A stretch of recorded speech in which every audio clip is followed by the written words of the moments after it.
کائناتی اور فزیکل طاقت کا استعمال کرتے ہوئے شدید ترین فضائی حملے کیے۔ یہ اس بات کا حتمی اعلان تھا کہ جب ریاست کے جسم میں پراکسی وائرس حد سے بڑھ جائے اور اس کی رگوں سے شہریوں کا خون بہنے لگے تو کوئی بھی جغرافیائی لکیر یا سفارتی معاہدہ اس کی بقا کے قانون یعنی لا آف سروائیول کو نہیں روک سکتا۔ اس بائیولوجیکل اور ریاستی تصادم کا کلائمیکس اس وقت آیا جب افغان طالبان کی جوابی کارروائی کے بعد پاکستان نے باضابطہ طور پر اوپن وار یعنی کھلی جنگ کا اعلان کر دیا۔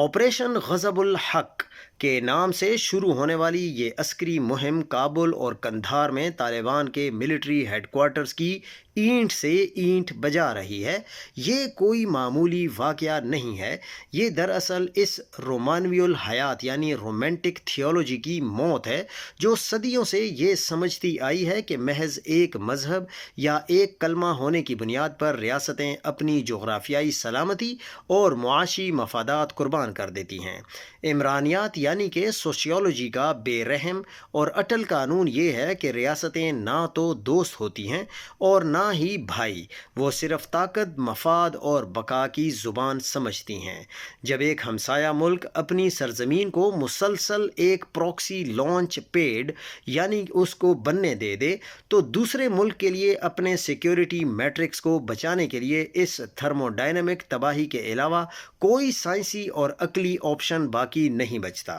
یہ اوپن وار اس بات کا ثبوت ہے کہ اس مادہ پرست دور میں جغرافیائی سرحدیں صرف اور صرف خون سے کھینچی اور مٹائی جاتی ہیں۔ لیکن جب جنوبی ایشیا اس تھرمو ڈائنامک یعنی تباہی سے گزر رہا تھا تو عین اسی وقت 28 فروری اور 1 مارچ 2026 کی درمیانی رات مشرق وسطیٰ میں گلوبل پالیٹکس کا وہ دیو ہیکل زلزلہ آیا جس نے 1979 کے بعد سے بنے ہوئے پورے مڈل ایسٹرن بلاک کو جڑ سے اکھاڑ کر رکھ دیا۔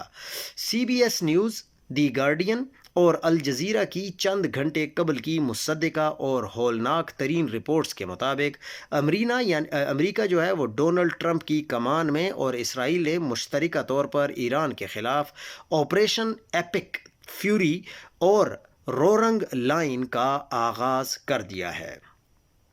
یہ محض کوئی فضائی حملہ یا وارننگ نہیں تھی بلکہ یہ ایک رجیم چینج اور جیو پولیٹیکل سرجری کی کائناتی سازش تھی۔ اس حملے میں تہران، اصفہان،